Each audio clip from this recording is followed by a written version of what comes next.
আসসালামু আলাইকুম রহমতুল্লাহি ওবরাকাত। সুধী দর্শক শ্রোতা, বর্তমানে হজের খরচ বৃদ্ধি পাওয়ায় পুরো বিশ্ব থেকেই উমরাহ যাত্রীর সংখ্যা অনেক বেশি বৃদ্ধি পেয়েছে। সারা বৎসরেই লক্ষ লক্ষ উমরা পালনকারীরা মক্কা মদিনায় আগমন করে থাকেন। সেই দিকে লক্ষ্য করে আজকের এই ভিডিওটি আমি আপনাদের সামনে উপস্থাপন করার চেষ্টা করব, যেখানে উমরাহ শুরু থেকে শেষ পর্যন্ত কিভাবে আদায় করবেন তার প্রত্যেকটি জায়গার ভিডিও চিত্র সহকারে আপনাদেরকে পুরো উমরার শুরু থেকে শেষ পর্যন্ত কোথায় কী আমল রয়েছে আমি দেখানোর চেষ্টা করব। আপনারা বাংলাদেশ থেকে আসার পথে এহরাম পরে নেবেন। মহিলারা যেই কাপড় পরিধান করে থাকেন সেটাই হচ্ছে আপনাদের এহরাম। আর পুরুষরা দুইটা কাপড়, একটি নিচে পরবেন আরেকটি উপরে গায়ে দিবেন। সেই এহরামটি আপনারা অবশ্যই মিকাত অতিক্রম করার আগে আপনারা পরে নেবেন।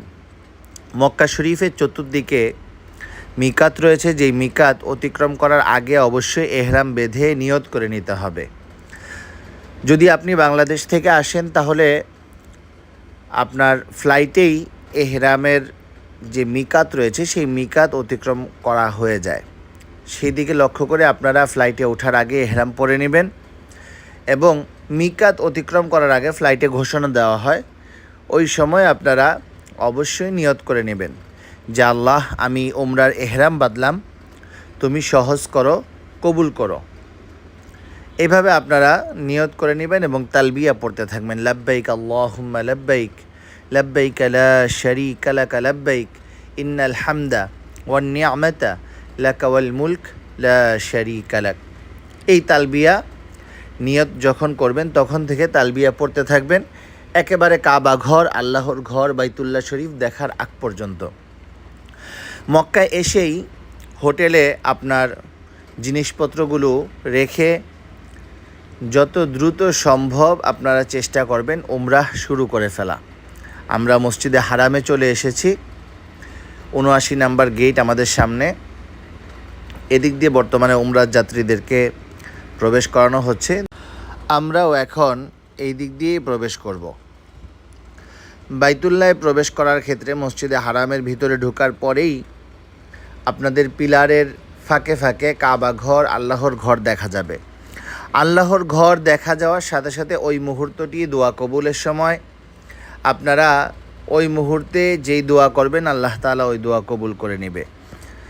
তো এই জন্য আপনারা প্রিপারেশন নিয়ে নেবেন যে আল্লাহর ঘরটা নিজের চোখ দিয়ে যখনই প্রথম দেখবেন কি দোয়া করবেন সেই দোয়াটি আপনারা ঠিক করে নেবেন যে আপনার জীবনে যেই জিনিসটা সবচেয়ে বেশি প্রয়োজন সেই জিনিসটাই তখন ওখানে চাইবেন।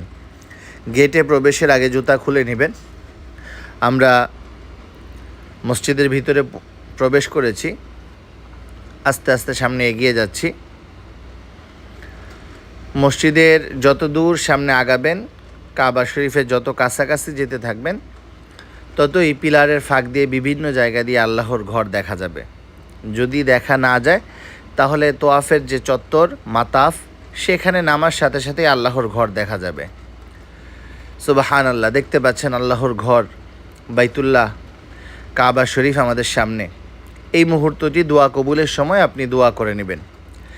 এখন তোয়াফ শুরুর আগে পুরুষরা অবশ্যই ডান হাত এহরাম থেকে বের করে নেবেন। এই যে দেখুন, ঠিক এইভাবে আপনারা ডান হাতটি এহরাম থেকে বের করে নেবেন। তোয়াফ শেষ হওয়া পর্যন্ত এভাবেই থাকবেন।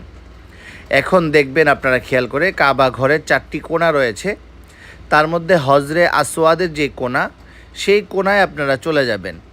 হজরে আসওয়াদের কোণা বরাবর মসজিদে হারামের অংশে সবুজ বাতি লাগানো রয়েছে। আপনারা খেয়াল করবেন যে কোথায় সেই সবুজ বাতিটি আছে এবং হজরে আসওয়াদের কোণাটা। আমরা আস্তে আস্তে এগিয়ে যাচ্ছি, আপনাদেরকে দেখাবো। বাম দিকে কাবা থাকবে আর ডান দিকে হচ্ছে মসজিদে হারামের দেওয়ালে সবুজ বাতি থাকবে। এই যে দেখতে পাচ্ছেন এখানে 2টা সবুজ বাতি লাগানো, এই যে এখানে। তো তো ঠিক এই বরাবর কাবা শরীফের যে কোণা, সেটি হচ্ছে হজরে আসওয়াদের কোণা। এই যে কাবা শরীফের এই কোণায় আমরা যাচ্ছি, এই কোণা থেকে আপনাকে নিয়ত করে নিতে হবে। দেখতে পাচ্ছেন এই যে এই কর্নারেই হজরে আসওয়াদ নিচে রাখা আছে, এখান থেকে আপনাকে এই যে আর ডান দিকে হচ্ছে সবুজ বাতি থাকবে, এই যে দেখতে পাচ্ছেন সবুজ বাতি, আর ঠিক এর বরাবর বাম দিকে হচ্ছে কাবা শরীফের সেই কোণাটি। বিসমিল্লাহি আল্লাহু আকবার ওয়ালিল্লাহিল হামদ বলে দুই হাতে হজরে আসওয়াদ বরাবর ইশারা করে চুমু খেয়ে আপনার তোয়াফ আপনি শুরু করবেন। নিয়ত করে নেবেন যে আল্লাহ, আমি উমরার তোয়াফ শুরু করতেছি, তুমি সহজ করে দাও, কবুল করে নাও। কাবা শরীফ থাকবে আপনাদের বাম দিকে, আর আপনারা প্রথম 3টি চক্কর রমল করবেন, বাহাদুরের মতন হাঁটবেন। ভিড় বেশি থাকলে বাহাদুর ভাব নিজের ভিতরে রাখবেন প্রথম 3 চক্কর, পরের চক্করগুলো স্বাভাবিকভাবেই দিবেন। আর এই চক্কর দেওয়ার সময় আপনি সরাসরি কাবা শরীফের দিকে তাকাবেন না, এটা আদবের খেলাফ। এই সময় আপনি সামনের দিকে তাকাবেন, নিচের দিকে তাকাবেন, এবং যে কোনো দোয়া আপনার ভাষায় আপনি আল্লাহর কাছে চাইতে থাকবেন। আপনার যা কিছু প্রয়োজন সব কিছু রব্বুল আলামিনের কাছে দোয়া করতে থাকবেন। কাবা শরীফ থাকবে বাম দিকে। এক্ষেত্রে লক্ষণীয় বিষয় হচ্ছে, যেই কোণা থেকে তোয়াফ শুরু করেছিলেন তার আগের কোণা, অর্থাৎ রুকনে ইয়ামিনী বলা হয় যেই কোণাটাকে, সেখান থেকে হজরে আসওয়াদের কোণা পর্যন্ত প্রতি চক্করেই আপনারা পড়বেন রব্বানা আতিনা ফিদ দুনিয়া হাসানাতাও ওয়া ফিল আখিরাতি হাসানাতাও ওয়া কিনা আযাবান নার। রাসূলুল্লাহ সাল্লাল্লাহু আলাইহি ওয়াসাল্লাম এই স্থানে এই দোয়াটি নিজে পাঠ করেছেন এবং সাহাবা একরামদেরকে শিখিয়েছেন। দেখাচ্ছিলাম এই কোণাটাই হচ্ছে হজরে আসওয়াদের আগের কোণা, রুকনে ইয়ামিনী। এই যে দেখতে পাচ্ছেন, ঠিক আমরা রুকনে ইয়ামিনীর সামনে রয়েছি। এই যে বাম দিকের এই কর্নার থেকে ডান দিকের কর্নার পর্যন্ত পুরাটাই হচ্ছে রব্বানা আতিনা ফিদ দুনিয়া হাসানাতাও ওয়া ফিল আখিরাতি হাসানাতাও ওয়া কিনা আযাবান নার। এইভাবে আপনি প্রতি চক্করই হজরে আসওয়াদ পর্যন্ত এই দোয়াটুকু করবেন রুকনে ইয়ামিনী থেকে। এই যে আমরা আবারও হজরে আসওয়াদের কোণায় চলে এসেছি, আমাদের এক চক্কর শেষ। এইভাবে আপনি 3 চক্কর রমল করবেন, বাহাদুরের মতন হাঁটবেন, বাকি চক্করগুলো স্বাভাবিকভাবে দিবেন। 7 চক্কর শেষ হয়ে গেলে খেয়াল করবেন যে মাকাম ইব্রাহিমের পিছনে 2 রাকাত নামাজ আদায় করতে হবে। মাকাম ইব্রাহিম হচ্ছে আমাদের সামনেই কাচ দিয়ে ঘেরাও করা সোনালী ফ্রেমের ভিতরে রয়েছে জান্নাতি পাথর মাকাম ইব্রাহিম। এই মাকাম ইব্রাহিম এখন দেখতে পাচ্ছেন আপনারা, এর পিছনে যেখানে আপনি জায়গা পাবেন সেখানেই তোয়াফের জন্য 2 রাকাত নামাজ আপনি যে কোনো সূরা দিয়ে আদায় করে নিতে পারেন। এই যে মসজিদের অংশে আমি এখনই আপনাদেরকে দেখাবো, লোকজন নামাজ আদায় করতেছেন যাদের তোয়াফ শেষ হয়ে গিয়েছে। এই যে দেখতে পাচ্ছেন, যাদের তোয়াফ শেষ হয়ে গিয়েছে ওনারা মাকাম ইব্রাহিম বরাবর পিছনে, এখানে মহিলারা, পাশেই পুরুষরা পৃথকভাবে নামাজ আদায় করতেছেন 2 রাকাত। 2 রাকাত নামাজ শেষ হয়ে গেলে আপনারা দেখবেন যে 2 মাসা লেখা রয়েছে, ওই যে দেখতে পাচ্ছেন 2 মাসা এরকম লেখা যেখানে রয়েছে সেই পথ দিয়ে আপনারা চলে যাবেন সাফা পাহাড়ের দিকে। উমরার কার্যক্রম আপনাদেরকে ধারাবাহিকভাবে বোঝানোর চেষ্টা করতেছি। দেখতে পাচ্ছেন আমরা এই পথে চলে আসতেছি, এদিক দিয়েই সাফা পাহাড়ে যাওয়ার পথ। তোয়াফ মাকাম ইব্রাহিম শেষ হয়ে গেলে একটু সামনে আসলেই আপনারা এই পথ পাবেন। এখন কাজ হচ্ছে জমজমের পানি পান করা। এই সময়টাতে জমজমের পানি পান করা সুন্নত। আপনারা কাবার দিকে ফিরে কেবলামুখী হয়ে আপনারা দাঁড়িয়ে জমজমের পানি পান করবেন, এবং এই মুহূর্তটাও দোয়া কবুলের সময়। দেখতে পাচ্ছেন এখানে দাঁড়িয়ে অনেকেই জমজমের পানি পান করতেছেন যাদের তোয়াফ শেষ হয়ে গিয়েছে। এখান থেকে আমরা সোজা চলে যাব সাফা পাহাড়ের দিকে। আপনারা এই সাইনগুলো একটু পরপর খেয়াল করবেন, তাহলে সহজে যেতে পারবেন। এই যে দেখতেছেন এখানে লেখা রয়েছে 2 মাসা, সাই করার জায়গা। আর সাফা পাহাড়ে আমরা চলে এসেছি, এখান থেকেও কাবা দেখা যায়। কাবার দিকে ফিরে আপনারা সাই নিয়ত করে নেবেন যে আমি সাই শুরু করতেছি, আল্লাহ তুমি সহজ করে দাও, কবুল করে নাও, বিসমিল্লাহি আল্লাহু আকবার। আল্লাহ তাআলা সাফা দিয়ে শুরু করেছেন, আমিও সাফা দিয়েই শুরু করতেছি। এই যে সাফা পাহাড় দেখতে পাচ্ছেন, সাফা থেকে মারওয়াতে গেলে 1 চক্কর হবে, মারোয়া থেকে সাফায় আসলে 2 চক্কর হবে। এইভাবে মারোয়াতে 7 চক্কর শেষ হবে।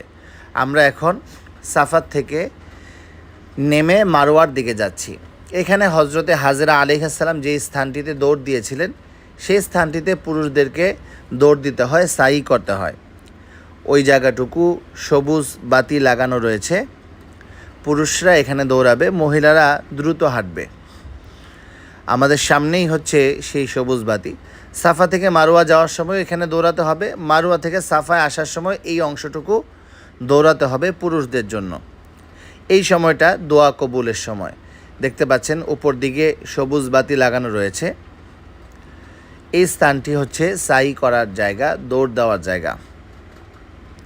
এই যে পুরুষরা এখান থেকে দৌড় শুরু করেছেন।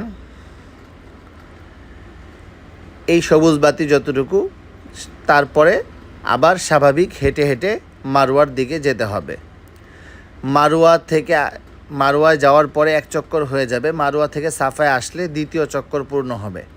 এইভাবে আপনাকে 7 চক্কর মারোয়াতে গিয়েই শেষ হবে। শুধু দর্শক মণ্ডলী, আপনারা এই চক্করগুলো দেওয়ার সময় চলতে থাকবেন এবং দোয়া করতে থাকবেন, আল্লাহর কাছে চাইতে থাকবেন। আমরা আস্তে আস্তে মারোয়া পাহাড়ের দিকে চলে এসেছি। সাফা থেকে নেমে মারোয়ার দিকে চলে এসেছি। 1 চক্কর পূর্ণ হয়ে যাবে। আবারও বলতেছি, কাবা শরীফে পুরাটা ঘুরলে 1 চক্কর হয় এবং সাফা থেকে মারোয়াতে গেলেই 1 চক্কর হয়। মারোয়া থেকে সাফায় আসলে 2 চক্কর হয়। এটি খেয়াল করবেন আপনারা। সবাই মারোয়া পাহাড়ের দিকে উঠতেছেন। সাফা এবং মারোয়া এই 2 পাহাড়েই হচ্ছে দোয়া কবুলের জায়গা। আপনারা পাহাড়গুলি ঘুরে যাওয়ার সময়, নামার সময়, ওঠার সময় আপনারা দোয়া করতে থাকবেন। এখানে হজরতে হাজেরার দোয়া কবুল হয়েছিল। ওনার দোয়ায় পানি খুঁজতেছিলেন উনি। ওনার এই দৌড়ানো আল্লাহ তাআলা কবুল করছেন। আল্লাহ তাআলা জমজম আমাদেরকে দান করছেন। কিয়ামত পর্যন্ত এই জমজম চালু থাকবে। আমরা সবাই ইতিহাস জানি, উনি বাচ্চাকে রেখে এসে পানির জন্য এই সাফা থেকে মারোয়া দৌড়াচ্ছিলেন, যে এই ছোট্ট বাচ্চা, দুধের শিশু, তাকে কোত্থেকে পানি খাওয়াবো। উনি যেই জায়গাটুকু বাচ্চাকে দেখা যাচ্ছিল না, ওই স্থানটুকু উনি দৌড় দিয়েছিলেন। সেটাও আল্লাহ তাআলা আমাদের উপরে বিধান করে দিয়েছেন। তো ওনার এইখানে দৌড়ানোর সময় আল্লাহ তাআলা এমনভাবে পানির ব্যবস্থা করে দিয়েছেন যে কিয়ামত পর্যন্ত মানুষ এখানে এসে সেই পানি খাবে, যেটা হচ্ছে জমজম। দর্শক মণ্ডলী, দেখতে পাচ্ছেন আমরা মারোয়া থেকে আবারও চলে যাচ্ছি সাফার দিকে। যাওয়ার সময় যে স্থানটিতে সাফার থেকে মারোয়াতে আসার সময় আমরা দৌড় দিয়েছিলাম, ঠিক ওই স্থানটিতে মারোয়া থেকে সাফা যাওয়ার সময় এরকম সবুজ বাতি রয়েছে। আমরা সেইখানে পুরুষরা দৌড় দিব, মহিলারা দ্রুত হাঁটব। এবং এই মুহূর্তটাও দোয়া কবুলের সময়। দেখতে পাচ্ছেন সবাই এখানে দৌড় দিয়েছেন, উপরে সবুজ বাতি। এইভাবে আবারও আমরা চলে আসব হচ্ছে সাফা পাহাড়ে। 2 চক্কর পূর্ণ হয়ে গেল। এইভাবে আবারও আমরা দিতে থাকব। 7 নম্বর চক্কর মারোয়াতে গিয়ে শেষ হবে। তারপরে আপনাদের কার্যক্রম হচ্ছে চুল কেটে হালাল হওয়া। চুল কাটার আগে কোনোভাবেই হালাল হওয়া যাবে না। আপনাদেরকে অবশ্যই চুল কাটতে হবে। এদিকে আপনারা খেয়াল করবেন। পুরুষরা উত্তম হচ্ছে একেবারে চুল কামিয়ে ফেলা। যদি সম্ভব না হয় তাহলে আপনারা চুল ছোট করবেন। আর মহিলারা 1 কর পরিমাণ, আঙ্গুলের 1 কর পরিমাণ চুল আপনারা একসাথে ধরে কেটে নেবেন।